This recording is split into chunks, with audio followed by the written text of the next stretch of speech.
Bon matin à tous. Vous allez bien? Content de vous voir ce matin dans un local tout neuf, tout rénové. Ça fait sharp, ça fait beau. Donc, vous pouvez ouvrir vos Bibles sans plus tarder dans Acte 15. Et ensemble, ce matin, on va exposer le verset 6 et la première partie du verset 7.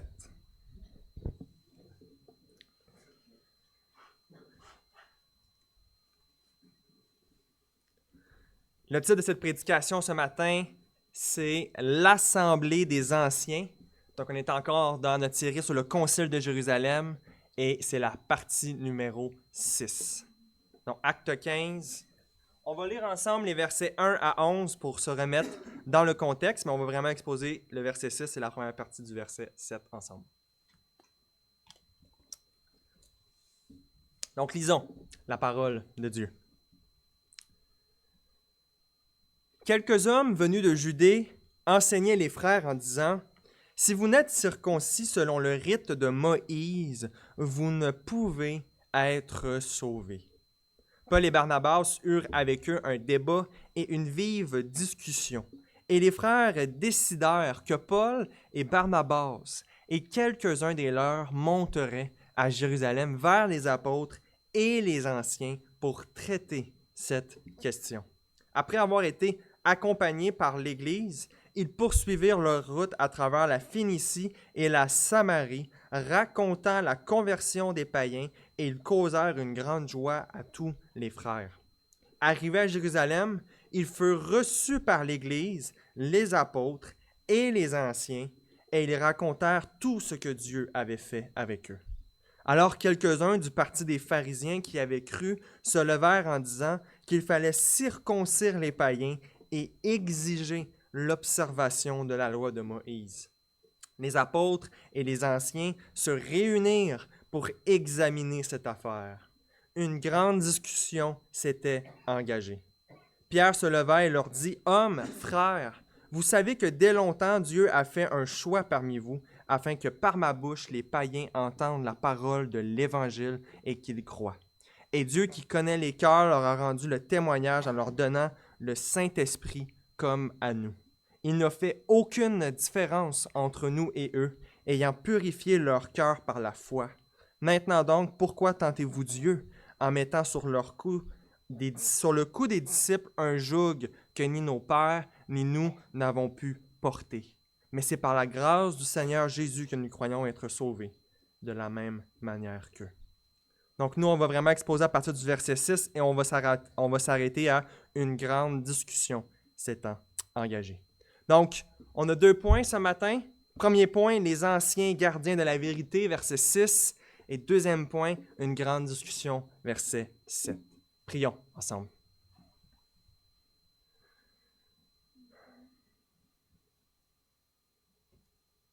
Seigneur mon Dieu, je te prie, Seigneur, que tu puisses bénir la prédication de ta parole ce matin. Seigneur, alors qu'on va s'apprêter bientôt à commencer une nouvelle semaine, on a besoin de t'entendre parler. Seigneur, on ne vivra pas de pain seulement, mais de toute parole qui sort de ta bouche. Seigneur, on a besoin que tu nous réconfortes, on a besoin que tu nous nourrisses. Seigneur, et c'est toi qui dois le faire par le moyen de ton Esprit Saint que tu nous as donné en Jésus-Christ. Seigneur, je te prie que je puisse complètement disparaître ce matin et que tout puisse être centré sur tes vérités qui se trouvent dans ce texte. Seigneur, je te prie de protéger ma bouche de l'erreur, me protéger d'enseigner des choses qui soient fausses ou contraires à ta parole, Seigneur. Je te prie de nous garder dans la vérité. Et Seigneur, je te prie de nous édifier par tout ce qu'on va voir dans ce texte, de nous rendre de plus en plus matures en Christ et qu'on puisse de plus en plus découvrir ta volonté pour nous, comment tu veux qu'on fonctionne, comment tu veux qu'on te glorifie. Oui, Seigneur, réconforte nos cœurs, crée en nous un amour plus grand pour toi, une sainteté et une piété plus sérieuse pour toi. Oui, Seigneur, nous t'aimons et nous te demandons que tu puisses avoir toute la gloire ce matin et que tu puisses me venir en aide. Dans le nom de Jésus. Amen.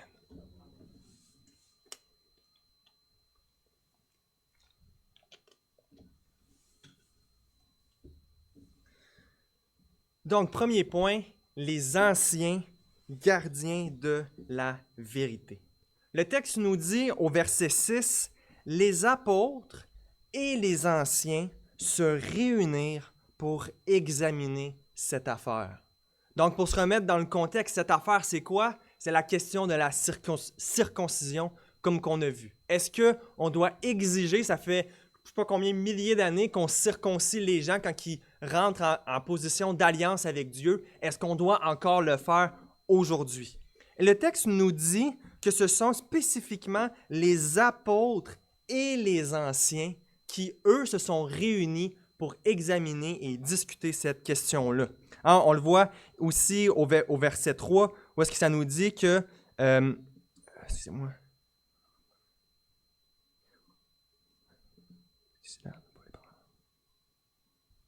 Oui, excusez-moi, désolé, je me suis perdu un petit peu. « Et quelques-uns des leurs monteraient à Jérusalem vers les apôtres et les anciens. » Donc, on voit que directement au début, le but de Paul et Barnabas est de monter spécifiquement vers les apôtres et les anciens.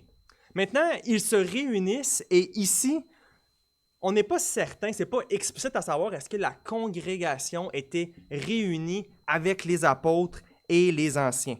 Pourtant, au verset 22, on nous dit que l'Église était d'accord, était d'un même cœur avec les apôtres et les anciens pour prendre la décision et envoyer une lettre à l'Église de Samarie. On voit au verset 22, « Alors il parut bon aux apôtres et aux anciens et à toute l'Église de choisir parmi eux et d'envoyer à Antioche avec Paul et Barnabas, Jude appelé Barnabas et Silas, hommes considérés entre les frères. » Donc, on voit que là, l'Église est d'accord et envoie et appuie l'envoi de Paul et Barnabas. Donc, la lecture la plus naturelle, c'est de voir que l'Église faisait partie de la réunion. Mais qu'on voit que ceux qui sont impliqués spécifiquement, ce sont les apôtres et les anciens. Donc, ils étaient probablement là en termes d'auditoire à regarder le débat, parce que le débat avait été émis devant eux également. Ils étaient au courant des accusations, mais ce sont les anciens qui ont été amenés à analyser cette question. Vous savez, j'ai joué, étant plus jeune, au basketball. Et la position que moi je jouais, ça s'appelait pivot. Un pivot, c'est quoi? Là? C'est la personne qui est au milieu, là, quand le match commence, là, il va sauter pour envoyer la balle de son côté.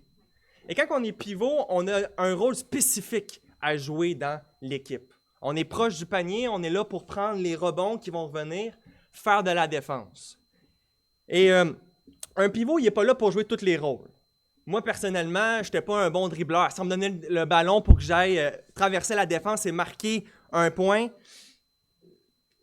le match n'allait pas très bien se passer pour notre équipe et mes coéquipiers n'auraient pas été très contents de moi. Ce que mon coach attendait de moi, c'est que je respecte ma position dans le match global. Alors, la chose que j'étais capable de faire de temps en temps, c'est quand j'étais à découvert et qu'on me passait la balle, je pouvais faire un tir puis marquer un point.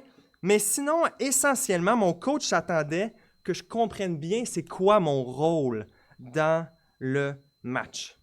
Si j'avais subitement décidé de « Ah ben non, finalement, je vois qu'il y a peut-être une façon de rentrer dans la défense, je vais prendre le rôle du meneur, qui est la personne centrale qui a le ballon au début et qui coordonne les gens. C'est quelqu'un qui doit être habile pour dribbler, justement, pour traverser la défense. » Si j'aurais dit « Je vais prendre son rôle, finalement, je suis quand même pas pire pour dribbler. » J'aurais sorti du rôle que le coach m'avait donné, de comment est-ce que le plan devait fonctionner pour jouer le match. Et de la même façon, dans l'Église, on voit que la parole de Dieu donne des fonctions, des responsabilités à tous les membres de son corps et qu'il y a un ordre pour que les choses se passent bien en harmonie et que ça glorifie Dieu. Comme dans la famille, il y a un ordre avec des responsabilités différentes. Comme dans la société des hommes, il y a des gouvernements et différents paliers de gouvernement et il y a des structures. De la même façon, dans l'Église, il y a une structure que Dieu établit. On a un corps et on n'est pas là pour tous jouer le même rôle. Tes mains remplaceront jamais tes jambes et tes jambes remplaceront jamais tes mains. Ici, Luc nous présente comment le Saint-Esprit a guidé cette rencontre. Hein, ici, le texte ne nous montre pas que c'était un moment à micro ouvert, mais c'était plutôt un moment où est-ce que les anciens, ceux qui avaient été ordonnés par l'Église de Dieu, des hommes qualifiés autant dans leur doctrine que dans leur caractère, étaient là pour analyser cette chose-là. C'était des hommes, comme le mentionne Paul, qui devaient être irréprochables, mariés d'une seule femme, sobres, modérés, réglé dans sa conduite, hospitalier, propre à l'enseignement, non adonné au vin, ni violent, mais indulgent, pacifique, désintéressé, dirigeant bien sa maison. Il devait être un chrétien, ça devait être des chrétiens matures, non pas fraîchement convertis et humbles, avec un bon témoignage du dehors. Ici, bien évidemment, j'ai paraphrasé et résumé ce qu'on retrouve dans 1 Timothée chapitre 3, versets 2 à 7. Ce n'est pas nous-mêmes qui décidons notre rôle. C'est l'Église de Dieu dans son ensemble qui, on le voit dans le Nouveau Testament, vont se choisir des anciens et les voter, et les autres anciens vont imposer les mains. Mais on n'est pas là pour s'auto-proclamer ancien. Hein? C'est pas comme, admettons, quand tu t'en vas dans la vie, puis là, tu veux choisir ta carrière, là, puis là, tu peux aller faire certaines études. Il y a un appel que Dieu donne. Et ça peut être très dangereux quand des gens veulent s'auto-proclamer anciens et décider que eux, ce rôle-là, c'est ça qu'ils vont jouer. Alors, je me rappelle de mon arrogance, moi, quand je suis devenu calviniste. C'était quelque chose d'assez effrayant et troublant. J'en ai énormément honte et je me rappelle qu'à l'époque, j'avais un mentor, j'étais à l'église Le Portail, et j'avais un mentor que j'aime vraiment beaucoup. Et je venais de commencer vraiment à devenir plus réformé, à devenir plus confessionnel, puis je me rappelle qu'à chaque fois que je voyais une petite affaire qui faisait pas mon affaire, avec lesquelles je n'étais pas vraiment d'accord, ou que je trouvais, ouais, ça n'a pas l'air d'être trop en accordance avec ce texte-là, à chaque fois, je le mentionnais. Je me manquais pas de le dire, tu sais. Moi, ça faisait à peine même pas 1 an que je suivais le Seigneur, puis j'allais enseigner, là, puis réfuter mon mentor qui est là pour m'emmener dans les voies du Seigneur et de me former. Ah, pouvez-vous imaginer le désastre que ça aurait été si cette Église-là m'aurait ordonné à ce moment-là? L'orgueil est quelque chose d'extrêmement dangereux. Hein, quand l'apôtre Paul nous dit, par exemple, dans 1 Timothée 3,6, « Il ne faut pas qu'il soit un nouveau converti, de peur qu'enflé d'orgueil, il ne tombe sous le jugement du diable. » Et cela fait du sens. Hein? Imaginez si je vous disais, excuse-moi Barbara, je fais des si j'aurais, je m'en excuse s'il y en a que ça le fusse. Ma femme, des fois je dis à Barbara, je dis, ouais, dans mon sermon, qu'est-ce que j'ai fait de pas correct, y a-t-il quelque chose? Ma femme, elle m'aurait dit toujours la même chose, tu dis des si j'aurais tout le temps, c'est pas si j'aurais, c'est si j'avais. Je m'en excuse, ça me rentre pas dans la tête. Pardonnez, priez pour moi, hein, si vous voulez jeûner ou m'imposer les mains à la fin. Là. Donc, si vous aviez le choix entre 2 médecins pour vous opérer, hein, imaginez que je vous en dis un là, il a été à l'Université de Montréal, il a passé plusieurs années de carrière en médecine, il a opéré des patients, il connaît plusieurs collègues dans le domaine. Le gars, il connaît son affaire. Il sait exactement c'est quoi la maladie que vous avez, puis comment vous vous en guérissez, puis comment vous opérez. Puis là, vous auriez un autre médecin, puis il est bien fin, il est bien intentionné. Mais disons, si on y passerait un examen de médecine, il passerait un peu so-so, disons-le comme ça. Puis, il étudie un peu des livres de médecine une fois de temps en temps. Il aime ça le passionne quand même. Mais il n'y a pas de diplôme de médecin. Il n'y a personne qui l'a examiné, l'a regardé. Toi, tu peux exercer au Québec la médecine, tu peux opérer des patients. Il fait ça un petit peu on the side pour le plaisir, comme un hobby. Je pense pas que ça vous tenterait de être opéré par lui. Hein? Ça fait du sens, parce qu'on veut que les gens qui ont des responsabilités importantes soient qualifiés. Et si c'est comme ça pour les choses de la terre, si c'est comme ça pour des opérations et même des organisations, hein. Moi, j'ai changé de compagnie récemment. Je suis toujours dans le domaine de la finance, mais j'ai passé des entrevues et tout ça. Et je peux vous dire que c'était quelque chose. J'avais jamais été dans une grosse organisation comme ça. Et c'est assez long, le processus. Et ils m'ont fait des entrevues et ils me mettaient des mises en situation. Ils faisaient comme s'ils étaient des clients. Je suis dans le domaine des déplacements, tout ça. Alors, ils voulaient s'assurer vraiment que ce que j'allais faire, une fois que j'allais avoir leurs clients dans mon bureau de cette entreprise-là, que j'allais bien les servir, que j'allais leur dire des choses qui étaient conformes avec la législation du Québec, puis qu'autrement dit, je savais qu'est-ce que j'allais faire quand j'allais prendre leur argent et l'investir et le placer et l'organiser pour gérer leur patrimoine. Eh bien, si c'est comme ça avec les choses du monde, pourquoi est-ce que ça serait différent avec les choses de l'Église? Les choses les plus importantes. Il n'y a pas une vocation où est-ce qu'il y a plus de responsabilité que d'être un ministre de la parole de Dieu. Il n'y a rien de plus grand que ça. Où est-ce qu'on va rendre des comptes? Hein, réalisez-vous que ceux qui sont là pour vous diriger dans la parole vont être jugés plus sévèrement que vous-même. Ça vous donne juste l'idée qu'au jour du jugement, peut-être que Dieu va avoir des critères plus élevés encore pour ceux qui ont été pasteurs, pour ceux qui ont été anciens. Ça nous montre ici à quel point ce rôle-là doit être pris au sérieux. Comprenez-moi bien aussi. Ici, je ne suis pas en train de dire que le peuple de Dieu, hein, il n'a pas son mot à dire, puis qu'il doit juste se laisser là, traîner comme ça, là, aveuglément, tout ça. Non, non, non, pas du tout. Hein, on le voit encore hein, au verset 4, la lettre qui est envoyée à l'Église de Samarie. Si on lit l'introduction à cette lettre-là, ça se lit comme suit. Les apôtres, les anciens et les frères, aux frères d'entre les païens. Donc, on voit ici que c'est mentionné les apôtres, les anciens et les frères pour appuyer. Là. C'est comme la déclaration d'autorité. On voit l'Église qui vient de façon unifiée. Donc oui, la congrégation a un rôle à jouer.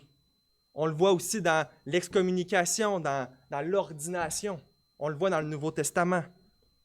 Mais il y a cette consécration-là que les anciens ont d'examiner la vérité, d'enseigner la parole de Dieu, de protéger l'Église. Ce sont eux les bergers qui protègent les troupeaux. Et c'est tellement beau de voir cette unité-là qu'on voit dans Acte 15, dans cette Église de Jérusalem. Cette unité-là qui vient de l'esprit où est-ce que tout le monde est en unité, est-ce que les anciens et les apôtres tranchent l'Église, l'accordent et l'appuient et qu'ils sont un seul esprit, un seul corps. Dans l'Église de Dieu, il y a un ordre que Dieu place.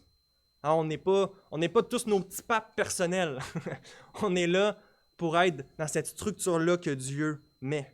Et on va le voir de plus en plus au fur et à mesure que la série avance. On va le voir que Dieu a réellement un ordre qui place par rapport à la congrégation. Puis on va voir de plus en plus quelle est la fonction de la congrégation comparément aux anciens. Mais, par exemple, quand ça nous dit dans l'Épître aux Hébreux qu'on est appelé à être soumis à nos leaders, ça a un sens, ça. Et on va voir comment ça fonctionne.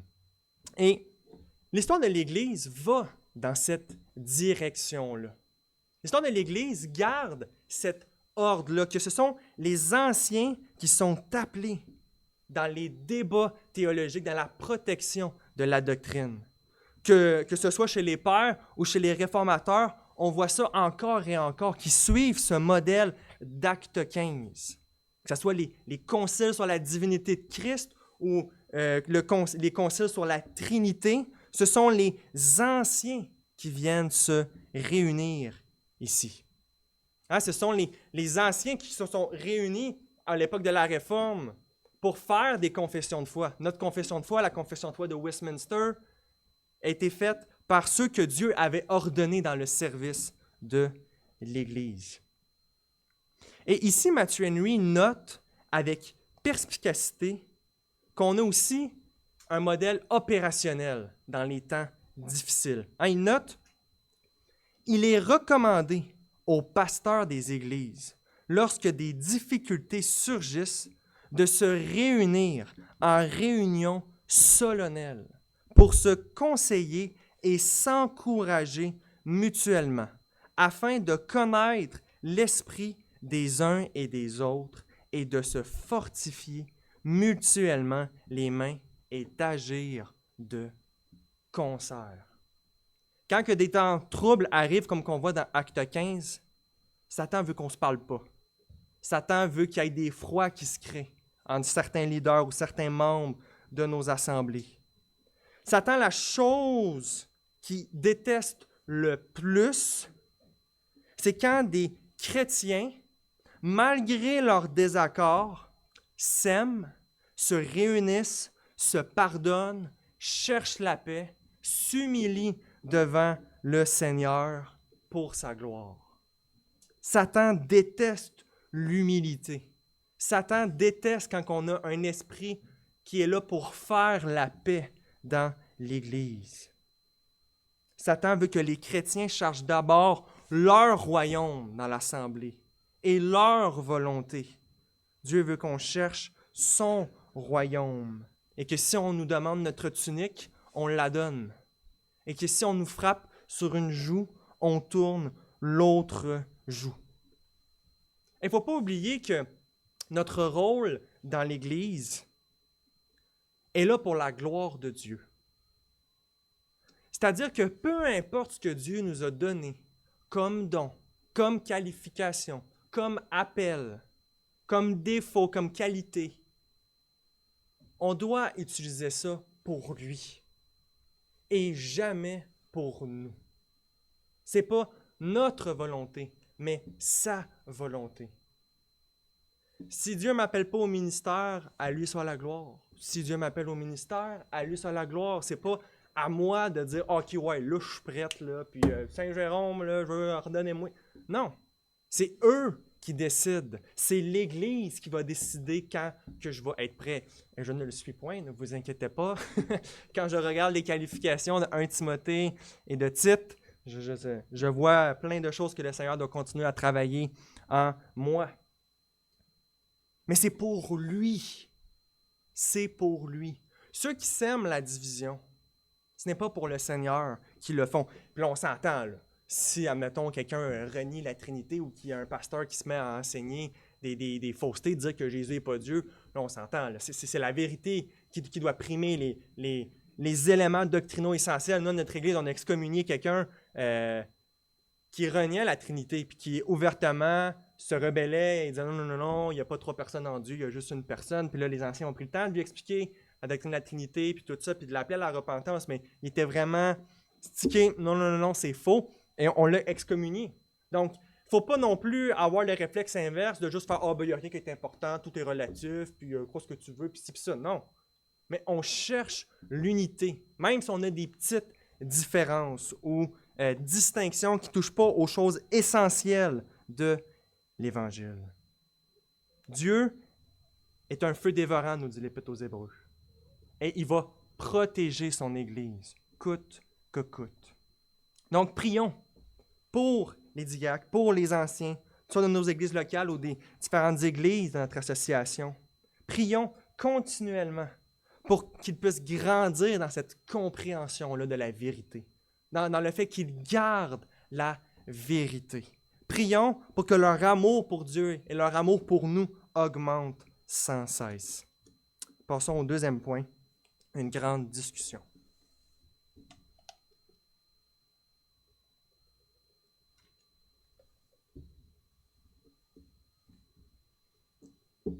Le verset 7 commence ainsi.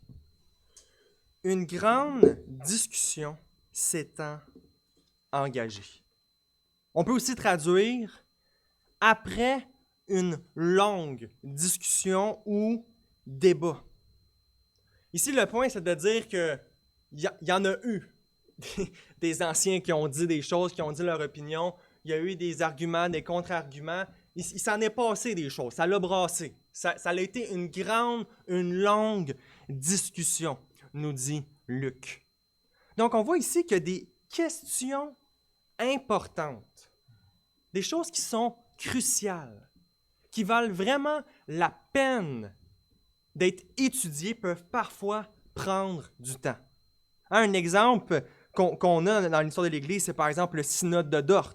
Le synode de Dort, c'est quoi? Il y avait la crise dans les églises réformées du Pays-Bas de l'arminianisme, c'est-à-dire de croire qu'on pouvait perdre notre salut, qu'un vrai chrétien pouvait arrêter de persévérer, que Christ était mort pour chaque individu individuellement, et c'était en train de diviser l'Église réformée qui, depuis, avait la doctrine calviniste.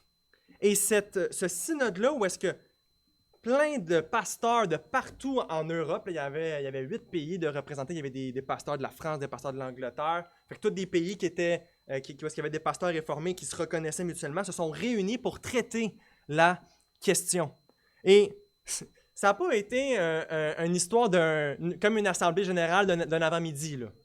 En fait, il y a eu 154 réunions pour trancher la question et faire les canons de Dort qu'on peut lire en ligne, qui sont très édifiants à lire et extrêmement riches de versets bibliques et d'exhortations.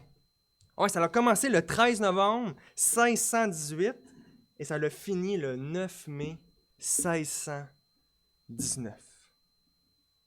Il y a des choses dans la vie qui n'arrivent pas comme ça instantanément. Ça prend du temps, ça prend de la prière, ça prend même des fois où est-ce que Dieu nous appelle à jeûner pour certaines choses. Et ici, c'est une question spécifiquement théologique qui est en vue. Vous savez, parfois, comprendre certains textes de la parole ou comprendre certains concepts, ça peut prendre un certain temps. Et il faut qu'on aille des débats, il faut qu'on aille des réflexions, il faut qu'on lise et relise. Donc, si vous avez des choses qui vous troublent la conscience quand que vous lisez la parole ou des éléments que vous ne comprenez pas, on doit être appelé à la patience. Dieu, sa parole est claire et un jour ou l'autre, il va nous éclairer. Mais Dieu est le Dieu qui fait attendre ses enfants et leur demande, pendant leur temps d'attente, la foi, la patience et l'obéissance. Si on pense à l'exemple d'Abraham, si on pense à l'exemple de Joseph, comment qu'eux, ils ont fallu qu'ils attendent, pour la part de Joseph, des années avant d'être libérés de la prison où il était. Donc, que ce soit des choses par rapport à la parole ou des choses dans notre vie, des enfants qui ne croient pas au Seigneur, des amis qu'on aimerait voir ou un ami qui croit des choses douteuses sur la parole, il ne faut pas désespérer. Si ça a pris une grande discussion pour les apôtres pour se mettre d'accord, il est tout à fait normal que parfois ça prenne du temps avant qu'on comprenne des choses plus pointues dans la parole. Je pense à mon ami Raphaël, que je vous ai parlé quelques fois, qui s'est récemment converti. J'ai eu de nombreuses discussions avec lui, là. Puis je ne sais pas pourquoi, j'ai prêché plein de fois l'Évangile, puis là, quand on prêche l'Évangile, c'est tellement beau, puis là, on décrit tout le plan du salut, on se dit, mais là, c'est gratuit, là. Il peut le prendre comme ça par la foi, c'est sûr qu'il va le prendre. Puis il restait froid, de face, glacial, puis ça y passait 6 pieds par-dessus la tête. C'est en discutant, puis à un moment donné, on a commencé à parler de l'évolution ensemble, puis c'est ça qui l'a fait enclencher. C'était comme le domino là, qui a été poussé et que tout a suivi par la suite. Donc, il ne faut pas désespérer dans l'attente. On voit également par cet exemple-là de cette grande discussion qu'il y avait parmi les apôtres que les débats, les disputes, les différentes opinions dans l'Église, ça existe depuis que l'Église existe. Quelquefois, on est tanné des divisions. On se dit, on va-tu arrêter de vouloir s'arracher à la face ou pas capable de s'endurer? Pourquoi qu'on est tout le temps en train comme ça de se splitter? Où est-ce qu'on voit qu'il y a plusieurs églises qu'on n'est pas d'accord? Des fois, il y a des dissensions, des fois, il y a des différences. Eh bien, on voit que c'est quelque chose qui est le résultat de la condition pécheresse en Adam. Hein, on voit les apôtres, rappelez-vous, quand ils sont avec le Seigneur Jésus, ils débattent entre eux de qui est le plus grand dans le royaume des cieux. On voit l'apôtre Paul reprendre l'apôtre Pierre, parce qu'à un moment donné, Pierre veut arrêter de manger avec les incirconcis. On voit Paul et on voit Barnabas se séparer dans leur voyage missionnaire. À un moment donné, ils ne sont pas d'accord s'ils devraient emmener Marc avec eux. Et là, Paul et Barnabas se séparent chacun de leur côté. Ils continuent leur œuvre. Je veux dire, c'est l'apôtre Paul. On voit l'Église, malheureusement, se diviser tout au long de l'histoire. On voit des groupes se former. Et même des fois, c'est des églises qui ont des positions théologiques là, quasiment là, au quart de tour près, là, la même chose. Très, très, très, très, très proche. Mais c'est ce qui arrive. Et ce n'est pas une preuve. Hein? C'est bien important de, quand on voit ça, quand on voit que l'Église se divise et qu'on voit des fois l'état de l'Église en général, c'est important de ne pas laisser ça nous faire douter de la vérité de la foi qu'on professe. Hein? On est des pécheurs. On est imparfaits. On est affecté par le péché, que ce soit dans notre réflexion, dans nos émotions, dans nos réactions. C'est une condition de la chute. Je parlais avec quelqu'un récemment qui était réformé et qui est maintenant devenu catholique romain. Donc, il y en a eu une couple dans les dernières années que j'ai vu que ça s'est arrivé. Et je ne le connaissais pas personnellement. On n'était pas amis. Je le voyais juste quelques fois sur Facebook. Puis, par curiosité, comme vous savez, c'est un sujet qui m'intéresse quand même un peu. J'ai été le contacter sur Messenger. Puis, je lui ai demandé, tu sais, raconte-moi pourquoi tu as voulu quitter la foi réformée. C'est quoi, mettons, qui t'a troublé, qui t'a fait changer? Puis, un des éléments qu'il me mentionnait, c'est ça ici. Là. Les débats là, qu'on a tout le temps. Ah, il y a des arméniens, il y a des calvinistes, il y a des dispensationalistes, il y a des théologiens de l'Alliance, la théologie de la Nouvelle Alliance, puis ici, après il y a des prémiles, des amis. Je le vois bien que on ne peut pas être juste par la parole, qu'on a besoin d'avoir un magistère, c'est-à-dire le pape, infaillible, qui lui va trancher, là, puis va résoudre les divisions, puis va résoudre les conflits, puis qui va nous dire c'est ça que la Bible elle veut dire, puis on reste tous unis ensemble. On arrête de tout le temps choisir qu'est-ce qu'on veut. Donc, il a arrêté d'être protestant parce qu'il y avait trop d'opinions, selon lui, trop de divisions. Et ce que je trouvais intéressant qui me donne cette critique-là, c'est que quand on regarde les premiers siècles de l'Église, c'était en fait la même critique que les non-chrétiens utilisaient pour critiquer les chrétiens. Hein, des fois, on a une vision là, idyllique de l'histoire de l'Église, là, comme si là, on allait dans une église, je ne sais pas moi, à Éphèse ou à Philippe ou à une autre place, que c'était toute la même affaire. Non, l'histoire de l'Église a été trouble et il y avait déjà au départ des distinctions. Et laissez-moi vous donner l'exemple de Celsus. Celsus, c'était un païen à l'époque du 2e siècle qui critiquait la foi chrétienne avec ce même argument-là, que vous êtes là à vous faire des longues discussions, des longs débats pour trancher. La vérité n'est pas si compliquée que ça. Et voici ce que Origène lui dit. Alors que lui prend les disputes chrétiennes pour démontrer que la foi chrétienne est fausse, voici ce que Origène lui répond. Observez ce qu'il allègue comme preuve de son affirmation. Les chrétiens étaient d'abord peu nombreux et partageaient les mêmes opinions. Mais lorsqu'ils devinrent une grande multitude, ils se divisèrent et se séparèrent, chacun voulant avoir son propre parti. Tel était leur but dès le début. Là, c'est Origène qui parle. Il est sans doute vrai que les chrétiens étaient d'abord peu nombreux, mais sur ce point, que dès le début, il est sans doute vrai que les chrétiens étaient d'abord peu nombreux en comparaison des multitudes qui sont devenues chrétiennes par la suite. Il dit aussi que tous les chrétiens étaient d'un même avis. Okay, donc c'est ça l'allégation. Ne remarquant pas, même sur ce point, que dès le début, il y avait des divergences d'opinion parmi les croyants concernant la signification des livres considérés comme divins. Donc, Origène nous dit, dès le début, là, il y a des chrétiens qui ont des opinions différentes sur plein de sujets. Quoi qu'il en soit, alors que les apôtres prêchaient encore et que les témoins oculaires de Jésus enseignaient encore sa doctrine, les convertis du judaïsme ne manquaient pas de discuter des croyants païens et de la question de savoir s'ils devaient observer les coutumes juives ou rejeter le fardeau des viandes pures et impures comme n'étant pas obligatoire pour ceux qui avaient abandonné leurs coutumes ancestrales païennes et étaient devenus des croyants en Jésus.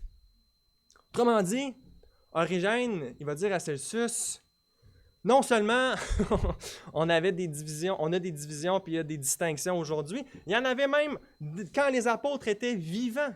Hein, les nombres de divisions que Paul doit adresser et appeler à l'unité et appeler à la paix, la présence des apôtres n'ont pas empêché cela. Et non seulement les païens utilisaient ça contre nous, mais les Juifs également utilisaient cet argument-là contre les chrétiens. Il disait que la pluralité d'opinions prouvait que le christianisme ne venait pas de Dieu, que si ça aurait venu de Dieu, ça aurait été unifié, gardé pour toujours. Un autre père, Clément d'Alexandrie, fait que lui, il est né en 150, il est mort en 215 après Christ, répond aux Juifs qui fait cette critique-là à la foi chrétienne. Il dit, « À eux, nous leur disons que parmi les Juifs et parmi les plus fameux philosophes des Grecs, un très grand nombre de sectes, donc de subdivisions, a tout aussi jailli. Et pourtant, vous ne dites pas qu'on ne doit pas philosopher ou judaïser à cause du manque d'accord entre les sectes de chez vous. Ensuite, que les hérésies soient semées au milieu de la vérité comme l'ivraie au milieu du blé a été prédit par le Seigneur. Et ce qui a été prédit ne peut pas faire autrement qu'arriver. À cause de cela, tout ce qui est bon est suivi d'une salve d'idiotie. » Moi et ma femme, on a commencé à s'intéresser à la nutrition. J'ai commencé à m'entraîner. Peut-être qu'il y en a qui vont dire « Tu devrais changer de programme d'entraînement. Laissez-moi du temps, s'il vous plaît. » Et pour ceux qui sont peut-être un petit peu intéressés à la nutrition à un moment donné dans leur vie, là, y en a-tu des régimes, puis des docteurs qui pensent des affaires différentes sur la nutrition? Hein? Là, tu vas en écouter un, il va te dire que tu dois être végétalien. Que si tu manges de la viande, tu manges des œufs, tu bois des produits laitiers, ça va développer des cancers, ça va faire des inflammations, ci, ça. Là, tu en as d'autres là, qui vont te citer des études, puis qui vont dire non, il faut être carnivore. Là. C'est souvent ceux qui ont une vision peut-être un petit peu plus en parallèle avec l'évolution, parce qu'ils vont dire, ben là, ça fait des milliers d'années que l'homme mange juste de la viande. Fait que si tu mangerais juste de la viande, tu perdrais full de poids, t'aurais plus de graisse, t'aurais en masse de protéines puis de minéraux, t'as pas besoin de manger des légumes. Ça, c'est les autres animaux qui en mangent. Puis là, t'en as qui vont te dire, ben non, le problème dans tout ça, là, c'est ni l'un ni l'autre, c'est les glucides. Faut devenir keto. Hein? Faut juste manger du gras, du beurre, du bacon, des avocats. On ne doit pas manger de glucides. Puis il y en a d'autres qui vont dire, non, le problème, c'est justement le gras. Le gras, c'est mauvais pour les artères, c'est mauvais pour le cœur. Faut pas prendre le moins de gras possible.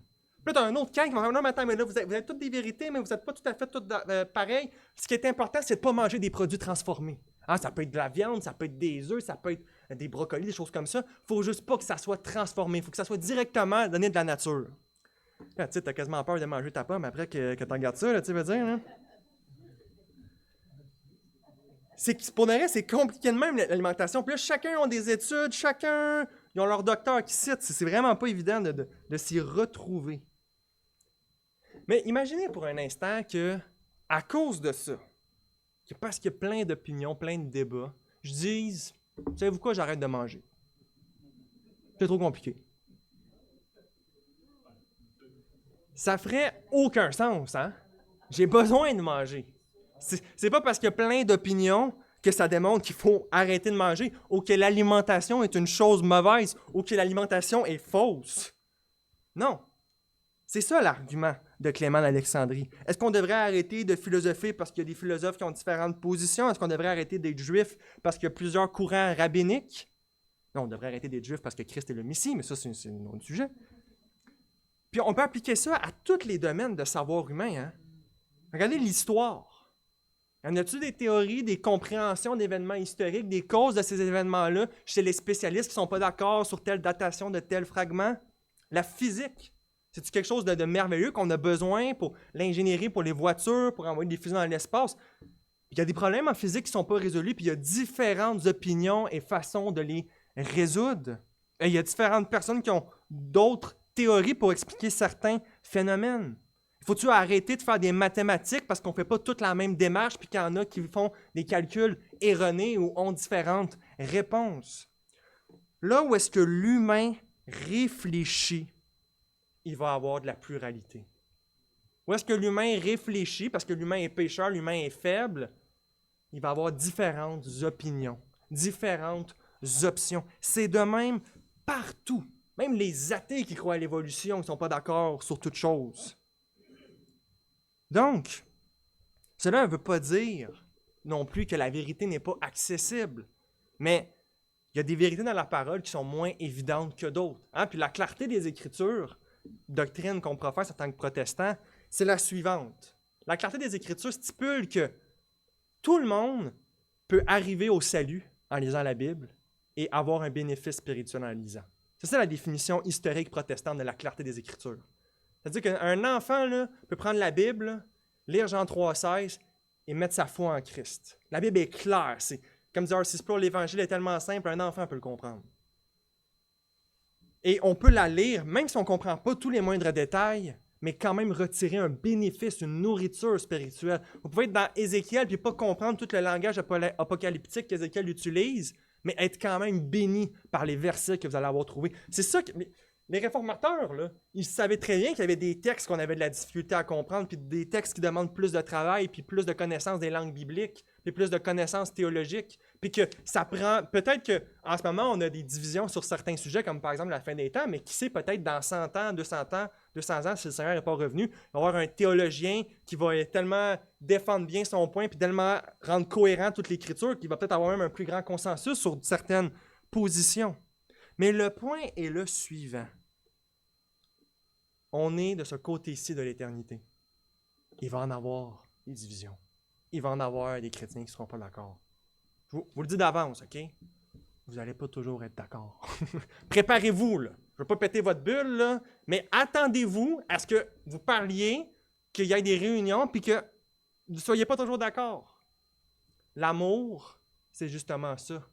Ça nous appelle à s'abandonner nous-mêmes, à ne pas considérer nos vies comme importantes, à ne pas considérer notre opinion comme plus grande que celle des autres, à ne pas se considérer plus fin, plus intelligent, plus beau que ceux qui sont autour de nous.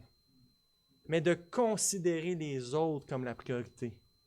Il y avait un pasteur qui m'avait dit à un moment donné, il m'avait dit, dans une église locale, là, il faut prier pour que les frères et sœurs, quand ils se regardent, ils sont prêts à mourir les uns pour les autres.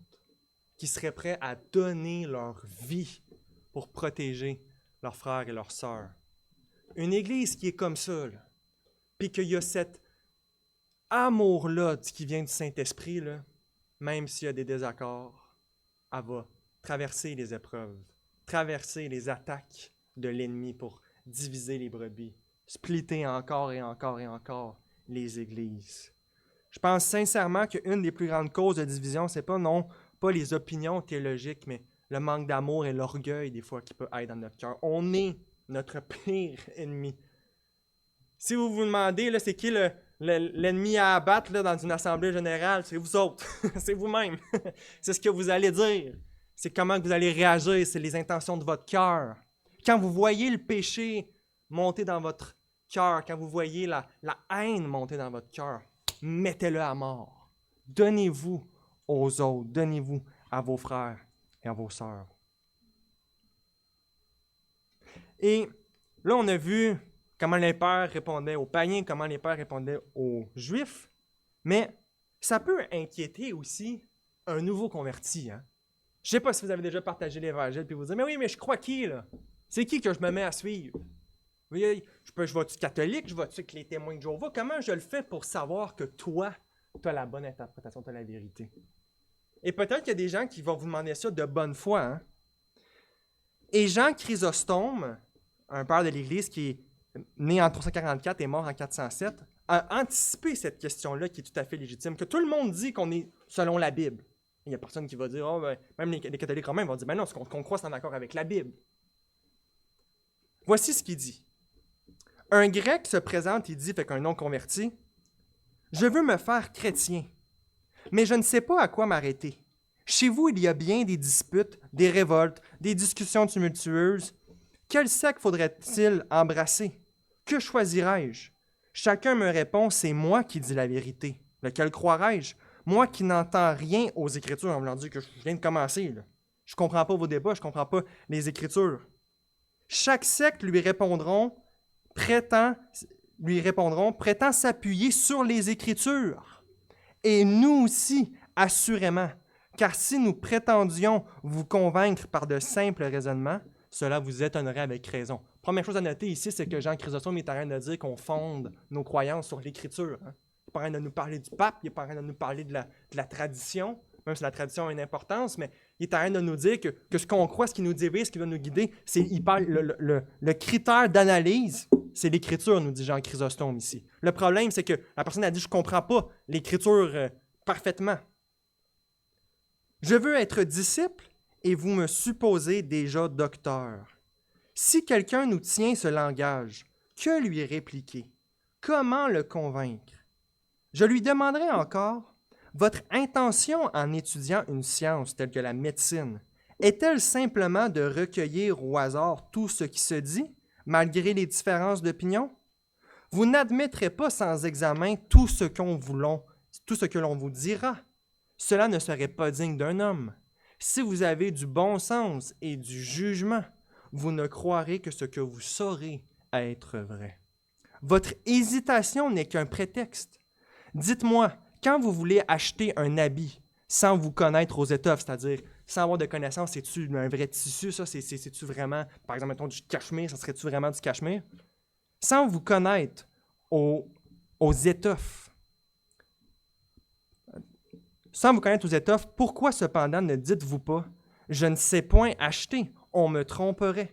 Ne faites-vous pas au contraire tout ce qu'il faut pour en juger? Ici, Jean Chrysostome, il réplique, quand tu étudies quelque chose, tu mets de l'effort, de l'attention à ce que tu fais pour croire des choses qui sont vraies. Bien, c'est la même chose avec les Écritures. L'Écriture est là pour être comprise. L'Écriture, elle n'est pas là pour voiler notre visage. J'avais déjà demandé à un ami, j'avais dit, Dieu, là, quand il a écrit la Bible, y a-tu manqué sa shot? Autrement dit, quand il a écrit la Bible, là, il voulait-tu se faire comprendre, mais dans le fond, il a été malhabile en le faisant? Non. Oui, il y a certaines choses qui sont plus compliquées, mais les vérités essentielles sont là comme de l'eau de roche. Tu devrais-tu tromper ta femme? La Bible répond à cette question-là très clairement. Tu devrais-tu dire le nom de Dieu en vain? La Bible répond clairement. Qu'est-ce que Dieu t'appelle dans ta vie? Quels sont les commandements? C'est toutes des choses qu'on sait. On est sauvés par nos œuvres. Christ va-tu revenir une deuxième fois? Est-ce qu'on va être au ciel? Toutes ces questions-là fondamentales sont claires comme de l'eau de roche dans les Écritures.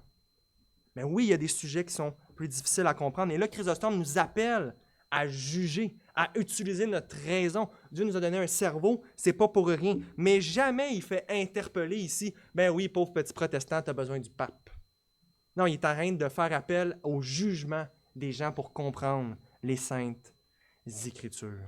Donc, on est pécheurs et on a besoin de la grâce de Dieu.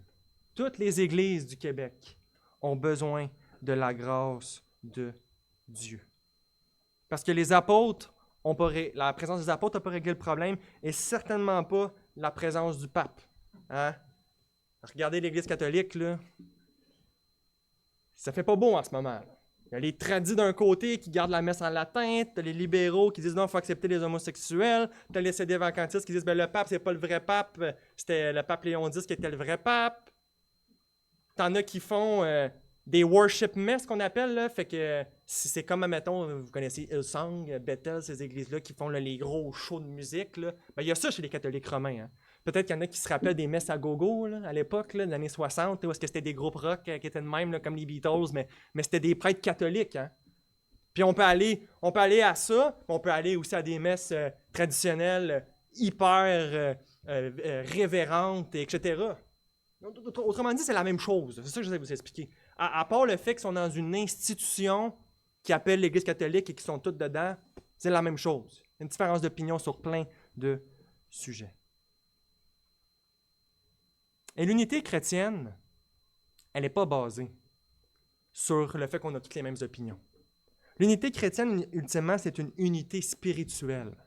Quand on met notre foi en Christ, on est unis au Seigneur Jésus et on est unis en son corps. Même si vous auriez un frère là, qui croit que vous n'êtes pas d'accord avec lui sur le parler en langue, continuation des dons, est-ce qu'on peut perdre le salut? Vous auriez toutes ces affaires-là que vous ne seriez pas d'accord avec lui. Là. Ça ne vous tenterait pas, mettons, d'aller à son église un dimanche matin. Bien, vous êtes plus en union avec lui qu'un réformé baptiste qui peut tout répondre aux questions avec la bonne réponse, mais qui est encore mort dans ses péchés. L'unité de l'Église, c'est une unité spirituelle. Quand Jésus a prié qu'il soit un, comme moi et toi sommes un, cette prière-là a été répondue. Parce que l'unité de l'Église n'est pas dans une institution. Elle est dans le fait que les élus font partie du même plan et font partie du même corps. Et au ciel, toutes ces distinctions-là vont disparaître. On va être un peuple pour le Seigneur. Donc, ne laissons pas nous rejeter les uns les autres, tant qu'évidemment que ça ne touche pas à l'Évangile. Donc, les difficultés intellectuelles font partie des conséquences de la chute. Rappelez-vous de ça. Au ciel, ça va être terminé, ça. On est dans ce pèlerinage-là en ce moment. Et oui, tout ne va pas être rose. Mais ce qui va vaincre, le plus important, nous dit l'apôtre Paul, c'est l'amour. Paul, on pourrait avoir toutes les mêmes opinions qu'on voudrait. Si on n'a pas l'amour, on n'est rien, absolument rien. Et c'est l'apôtre Paul qui nous dit ça. Donc c'est l'amour qui gagne, malgré les distinctions. Et si c'est arrivé aux apôtres, ça peut nous arriver à nous. Mais gardons l'amour en toutes choses. Prions. Oui, Seigneur, voudrais-tu nous protéger, nous pardonner, Seigneur, nous pardonner pour nos cœurs, Seigneur, qui sont parfois donnés à l'orgueil. On se voit important, on se voit intelligent, Seigneur, mais crée en nous de l'humilité. Oui, Seigneur, qu'on ne puisse pas se considérer comme important, qu'on ne puisse pas se considérer comme plus important que les autres, mais crée en nous de plus en plus de charité. Remplis-nous de ton amour, Seigneur, et de la crainte de ton nom. Voudrais-tu nous bénir notre association, bénir les différentes églises du Québec qui sont dans des temps difficiles, Seigneur. Et continue à nous forger une réflexion qui est en accordance avec ta parole par ce texte, acte 15. Bénis ce temps. Amen.